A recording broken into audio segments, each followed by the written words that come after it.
Back live in New York, I'm Brent Musburger with Irv Cross. If you're a Giant fan, don't get carried away. About a year ago was the big turning point when the Cowboys discovered Drew Pearson. Of course, they had Roger Staubach at quarterback then. If you look at the board, it's kind of fun, though, to see the Giants, who are averaging 13 points a Sunday, now lead the Cowboys 28-21 a half. But a lot of football to go.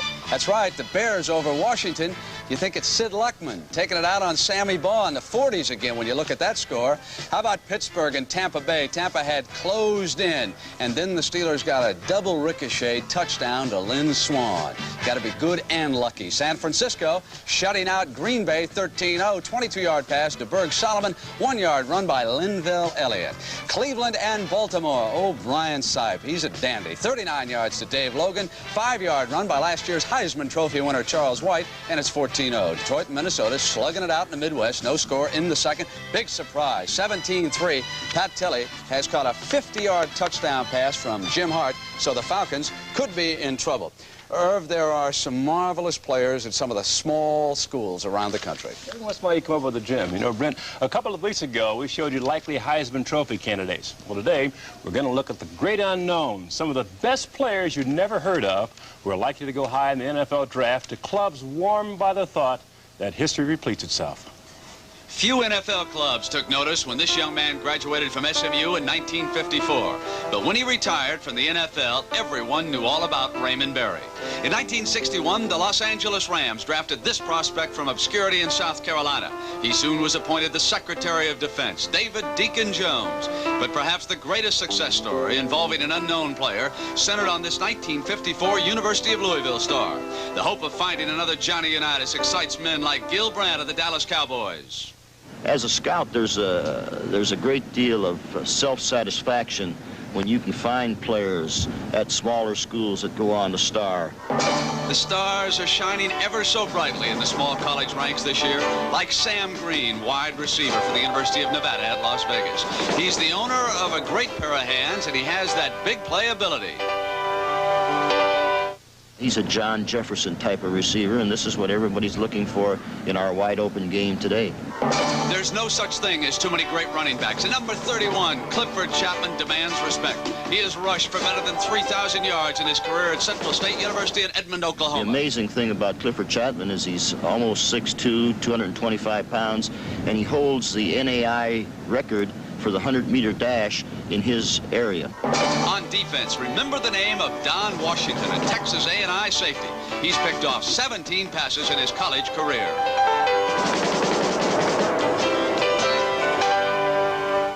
He's big, he's fast, and he has a unique ability of being able to close on a receiver. He will be one of the first defensive backs taken in the country come May when the draft is held. But perhaps the first unknown to be drafted this year will be Portland State's record-setting quarterback.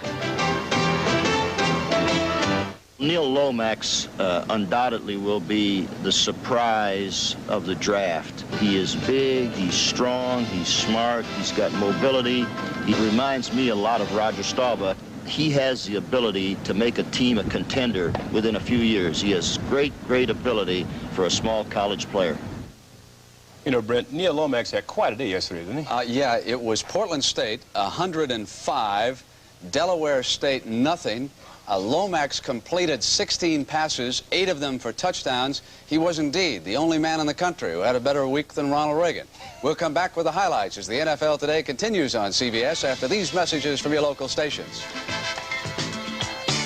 It's had this many highlights on the Giants in 2 years. Would you believe what happened? They intercept Danny White 4 times. White had the Cowboys moving right off the top, Irv Cross, and then Brad Van Pelt just stepped in there and picked this one off, and you have to believe this may have turned the game around. You know, because White only threw 9 interceptions coming in this game. He's had trouble this afternoon. Then it was Phil Simms to Ernest Gray for the score. Well, he's a deep threat, and here cradles that one in to put the Giants to the board. Tony Dorsett round the left side for 11 yards and the touchdown, and it was deadlocked at 7. But then another interception, this one by Mike Dennis. This one really hurt because it set the Giants up in great scoring position, picked off there around the 20-yard line, and, of course, New York's not finished. Who are these guys named Larry Heater? Where did these people come from? Rookie out of Arizona. There he goes. Now, we all know where Tony Dorsett came from. Watch this run down to the Giant 1-yard line in the second quarter. What a big day, Brent. He carried the ball 11 times in the first half, gained 114 yards. This guy's got another 30 minutes to go yet, too, eh? Newhausen banged in for the touchdown. Then another interception. Number 10 again, big Brad Van Pelt. You know, Roger Staubach's doing that game for the Cowboys, for CBS. They'd rather have him on the field. Yes, sir. Tackle eligible, George Martin, the big defensive player, has got the lineman's green. Who is this Mike Freedy? I don't know where these people came from for the Giants, and I don't think the Cowboys do either. And Leon Perry for a touchdown. I'll bet you that Tom Landry's got the roster out right now trying to figure out who he's playing. Oh, here's a pretty play. Screen up the middle to Springs.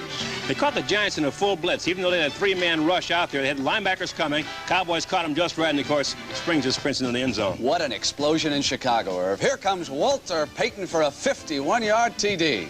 You know, Walter's gained he's averaged about 88, 89 yards a game this year. That one, of course, is his biggest, longest run of the year, I believe. How about Vince Evans on this touchdown pass? What about this young man at the quarterback? Kind of like him. He's a strong arm. He's perhaps the strongest quarterback in football. He threw the ball 13 times the first half, completed 9 for 189 yards, and 3 touchdowns. There's one of them. Joe Theismann made like Billy Kilmer. One difference. Hit the guys in the dark jerseys with this wobbler. And here comes Campbell down to the Washington 3-yard line. Let's go away from Big Walter this time and give it to Roland Harper on a 2-yard touchdown. Evans and Payton are not finished. Here comes a 54-yard touchdown to Sweetness, who in this game has doubled his touchdown output of the entire season. Now, Atlanta and the St. Louis Cardinals, and here's your man, Jim Hart, looking for Chris Cones, Irv. Atlanta was concerned, of course, about Hart's passing ability. We know they have great young linebackers, but if anybody can find a weakness in the defense, Jim Hart can. Hey, here's a receiver that's small, slow. All he does is score. Pat Tilley. That's right. He's one of the leading receivers in the league right now. The little guy spurts in for a touchdown. Now, we've got some highlights from Green Bay, San Francisco. I thought the Packers would give the 49ers all they wanted in Milwaukee, but it's the other way around. DeBerg has replaced Montana as the starting quarterback for the 49ers. He sent Solomon zipping into the end zone. He laid up a beautiful pass. 20 yards for the score. Extra point was no good. Linville Elliott then barged in for the touchdown. And now, watch Solomon on this next sequence, Irv. Great concentration. Isn't that unbelievable? And San Francisco banged in, and now they lead it by a score of 13-3. And let's send you back to Frank Gleber right now.